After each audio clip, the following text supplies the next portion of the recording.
ఒంటి నిండా పావులేసుకోవడం అన్న మాటకు అసలు అర్థం వేరు. ఆయన మృత్యుంజయుడు. లోకంలో అందరూ మృత్యువుకి భయపడతారు. మృత్యువుకి మృత్యువు పరమశివుడు ఒక్కడే. అందుకే వక్షస్థాడనమంతకస్య కఠినాపస్మార సంవర్ధనం బుభృత్పర్యటనం నమత్సురశిర కోటీర సంఘర్షణం కర్మేదం మృదులస్య తావక పదద్వంద్వస్య గౌరీపతే మచ్చేతో మణిపాదుకా విహరణం శంభో సదాంగీకురు అంటారు శంకరులు శివానంద లహరిలో.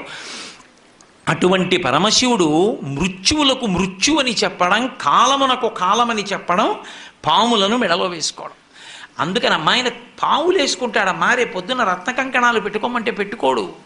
చందన గంధంబు జానడై పూయడు మద పంచ బాణ భస్మంబు. కానీ రేపు పొద్దున్న మీ నాన్నగారు అంగరాగాలు తెచ్చి, అంగరాగాలంటే ఏదో పౌడర్ డబ్బా తెచ్చి అక్కడ పెట్టి రాసుకోవాయి సువాసన వస్తుందంటే రాసుకోడు. గబగబా వెళ్ళి ఇంతకు ముందు తన 3వ కంటి మంటతో కాల్చేసిన మన్మధుడి భస్మ తీసి ఒంటికి రాసుకుంటాడు.